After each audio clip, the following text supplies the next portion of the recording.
প্রতি বছর এই মানুষটা বাংলাদেশে আসে ২-৩ মাসের জন্য। পুরোটা বছরে এই ২-৩ মাসের মেমোরি তার সাথে আমার থাকে। তার অলওয়েজ কমপ্লেইন থাকে আমি কেন তাকে রিসিভ করতে এয়ারপোর্টে যাই না। তো এইবার হচ্ছে ইচ্ছা করেই ভাবলাম যে যাই, এইবার আমার খুব ইচ্ছা করতেছিল যে তার এইবার এয়ারপোর্ট থেকে রিসিভ করতে যাব। আর তার রিকোয়ারমেন্ট ছিল তার জন্য হচ্ছে অনেকগুলো রজনীগন্ধা ফুল নিয়ে যেতে হবে। যদিও আমি ফুল নিতাম, বাট তার প্রেফারেন্স ছিল যে তার জন্য রজনীগন্ধাই নিতে হবে। সকালে হচ্ছে ল্যান্ড করবে, তার আগের দিন হচ্ছে রাতে চলে গিয়েছিলাম ফুল নেওয়ার জন্য। তো আমি গিয়ে একদম সুন্দর বেছে বেছে অনেকগুলো রজনীগন্ধা নেই, যেহেতু ও প্রত্যেক বছর আসে হচ্ছে এক্সাম দেওয়ার জন্য। কারণ হচ্ছে কি ও বাংলাদেশে পড়াশোনা করে আর ওর ফ্যামিলি থাকে ইটালিতে। সো এই পরীক্ষার উসিলায় হচ্ছে বেচারি আসে প্রত্যেক বছর। অ্যান্ড অলসো হচ্ছে গিয়ে ভাইয়াও হচ্ছে বাংলাদেশে থাকে, যার ফলে হচ্ছে সেই উসিলাতেও সে প্রত্যেক বছর বছর আসে। আমি তো এটাই চিন্তা করি যে যখন এক্সাম শেষ হয়ে যাবে বা পড়াশোনা শেষ হয়ে যাবে, আমাদের গ্র্যাজুয়েশন কমপ্লিট হয়ে যাবে, তখন সে কবে কি আসবে, তখন তার দেখা কবে কি পাবো। এখন তো একটা নির্দিষ্ট টাইম থাকে, প্রত্যেক বছর হচ্ছে গিয়ে আসবে প্রতি বছর ২-৩ মাসের জন্য। সো সকাল সকাল বেরিয়ে পড়লাম ফুল হাতে। অ্যান্ড আমি যাচ্ছি, সাথে ভাইয়াও ছিল, ভাইয়াকে সামনে থেকে রিসিভ করতে হবে। ভাইয়াকে রিসিভ করে আমরা চলে যাচ্ছি এখন এয়ারপোর্টের উদ্দেশ্যে। আর এক্সপ্রেসওয়েতে আমার ফার্স্ট এক্সপিরিয়েন্স, এত সুন্দর হয়েছে বাংলাদেশটা, মানে দেখলেই মনে হয় যে পুরো বাংলাদেশের বুকে এক টুকরো বিদেশের রাস্তা। একটু বসে বসে এর জন্য ক্যাপচার করতেছিলাম। আর এত দ্রুত আমরা পৌঁছে গেছি, প্লাস হচ্ছে ওকে নিয়েও যে আসছি, খুব দ্রুত চলে আসছি।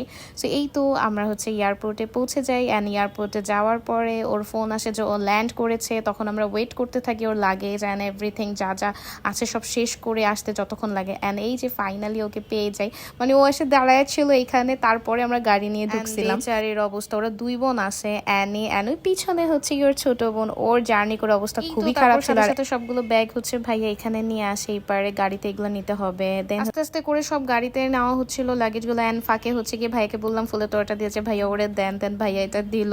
আর ও তো রেগেই ছিল কোনো কারণ। তো আমরা গাড়িতে বসে পড়ি, অনেক ধরনের কথা বলতেছিলাম। অ্যান্ড জেরিনের অনেকগুলো কথা শুনে শুনে খুব হাসতেছিলাম আমরা, কজ ও 6 বছর পরে বাংলাদেশে আসছে। সো ওর জন্য অনেক কিছুই নতুন বা অন্যরকম লাগতেছিল। এগুলো দেখে দেখে ও বলতেছে যে এটা এমন কেন, এটা এমন কেন। সো তারপর তাড়াতাড়ি করে আমরা চলে আসি। আর এইদিকে বাসায় হচ্ছে আমার আরো 2টা ফ্রেন্ড ছিল, তোফা অ্যান্ড সাদিয়া। ওরা একটু ওয়েলকাম, একটু ডেকোরেশন করে, বা ওরা সকাল সকালে চলে আসে। আমরা চাচ্ছিলাম হালকা পাতলা একটু সারপ্রাইজ দিতে ওকে। তো আমরা ওকে উপরে উঠাই না, প্রথমে আমি আর হচ্ছে জেরিন, ওর ছোট বোন হচ্ছে প্রথমে লাগেজগুলো আস্তে আস্তে উঠাই। আর ওরে বলি যে তুই আর ভাইয়া পরে আয় বা কিছু। তারপরে এই তো ওদেরকে নিয়ে উঠে পড়ি আমরা। অ্যান্ড এখনই ওকে সারপ্রাইজ দেওয়া হবে। ওয়েলকাম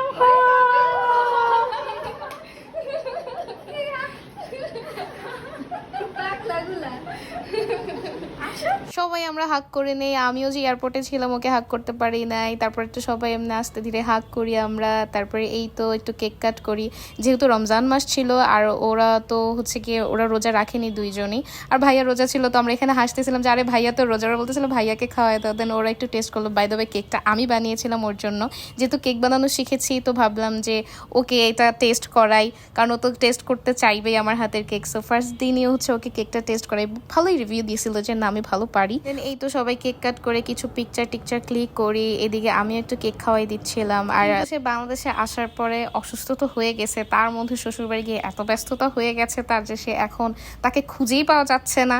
সো ইনশাল্লাহ ঢাকা আসলে ঈদের পরে আবার দেখা হবে তার সাথে। অ্যান্ড অনেক অনেক মেমোরিজ আমরা গ্যাদার করবো। সো আজকের মতো এখানেই বিদায় নিচ্ছি, বাই।